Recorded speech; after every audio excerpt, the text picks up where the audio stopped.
রাখবো শিয়ালদা স্টেশনের নাম বদলের প্রস্তাব রাজনীতি। রেলমন্ত্রীর সামনেই এই দাবি তোলেন শ্রমিক ভট্টাচার্য। শিয়ালদা থেকে রেল প্রকল্পের উদ্বোধন অনুষ্ঠানে আসেন রেলমন্ত্রী, তার সামনেই ফের উঠল শিয়ালদা স্টেশনের নাম বদলের দাবিও। শ্যামাপ্রসাদ মুখোপাধ্যায়ের নামে নামকরণ করার দাবি। রেলমন্ত্রীকে এই প্রস্তাব দেন বিজেপি সাংসদ শ্রমিক ভট্টাচার্য।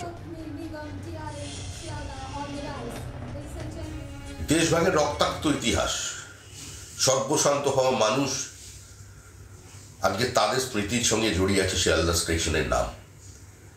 সেদিন লক্ষ লক্ষ মানুষ শিয়ালদা স্টেশনে পৌঁছেছিলেন সর্বস্ব খুইয়ে, আর ওখানে ক্যাম্প করে তাদের পাশে যিনি দাঁড়িয়েছিলেন, শিয়ালদার পার্শ্ববর্তী অঞ্চলে যার তত্ত্বাবধানে ওই ছিন্নমূল মানুষগুলো আশ্রয় পেয়েছিল, তিনি ডক্টর শ্যামাপ্রসাদ মুখার্জি।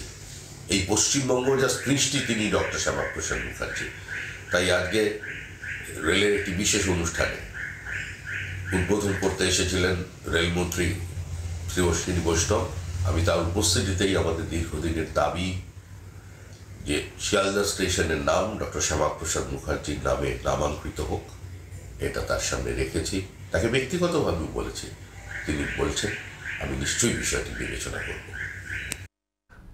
আমরা তৃণমূলের প্রতিক্রিয়া নেওয়ার চেষ্টা করবো। অরূপ চক্রবর্তী রয়েছেন আমাদের সঙ্গে। অরূপবাবু, আজকে শিয়ালদা স্টেশনের নাম শ্যামাপ্রসাদ মুখোপাধ্যায়ের নামকরণের দাবি জানিয়েছেন শ্রমিক ভট্টাচার্য। তার যুক্তি, যেহেতু শ্যামাপ্রসাদ মুখোপাধ্যায়, যেহেতু শিয়ালদা অসংখ্য ছিন্নমূল মানুষের স্মৃতির সঙ্গে জড়িত এবং তাদের পাশে দাঁড়িয়েছিলেন শ্যামাপ্রসাদ মুখোপাধ্যায়, এবং এই বাংলা পশ্চিমবঙ্গের রাজ্যের আলাদা করে যে তার সৃষ্টি, তার ক্ষেত্রে উল্লেখযোগ্য ভূমিকা ছিল, সেই কারণে শিয়ালদা স্টেশনের নাম বদলের দাবি। আপনার প্রতিক্রিয়া? প্রথম কথা, সুকান্ত মজুমদার তিনি রাজ্যের সাংসদ, বিজেপির রাজ্য সভাপতি, কেন্দ্রের হাফ প্যান্ট মন্ত্রী। মুশকিল হচ্ছে বিজেপির যে নেচার, উনি সেই নেচারেরই ধারক ও বাহক। ওনাদের যদি সত্যি সত্যি মনীষীকে সম্মান জানানোর ইচ্ছে না।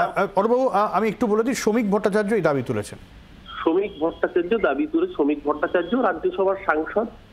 শ্রমিক ভট্টাচার্যের কাছে জিজ্ঞাসা করুন যে শ্রমিক ভট্টাচার্যের দল তারা ক্ষমতায় থেকে আন্দামানের সেলুলার জেল, যেই সেলুলার জেলের ৭৩% মানুষ বাংলার, যেই সেলুলার জেলের বাঙালিরা কোনোদিনও ব্রিটিশের কাছে মুচলেখা দেয়নি, প্রয়োজনে মৃত্যুবরণ করেছে, ফাঁসির আদেশ হয়েছে, দ্বীপান্তর হয়েছে, তারপরেও সেলুলার জেলের নাম কোনো বাঙালির নামে করার জন্য এই শ্রমিক ভট্টাচার্যরা প্রস্তাব দেননি।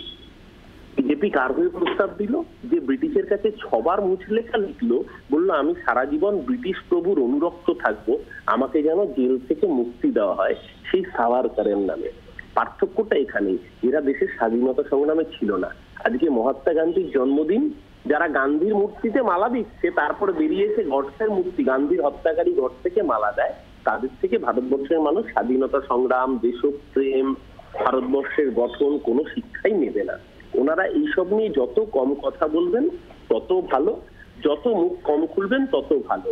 ওই মুঘল সরাইয়ের নাম দীনদয়াল করে দিলেই মুঘল সরাইয়ের ঐতিহাসিক যে এতদিনের পরিমণ্ডল, যে ইতিহাস তার পেছনে, সেটাকে বদলে দেওয়া যায় না। ওনারা এই সত্তার রাজনীতি করবেন, এটা খুব স্বাভাবিক, ওনারা সেই কাজই করছেন। আসলে যদি মানুষের পাশে থাকতে হতো, তাহলে বন্যার ত্রাণে বন্যা দুর্গত মানুষগুলোর পাশে থাকতেন। সেটা না করে সস্তার ফুটেজের রাজনীতি খুঁজছেন বিজেপির নেতৃত্ব, এই শ্রমিক বাবুরা। বাংলার আওয়াজ, বাঙালির আবেগ, জি 24 ঘন্টা।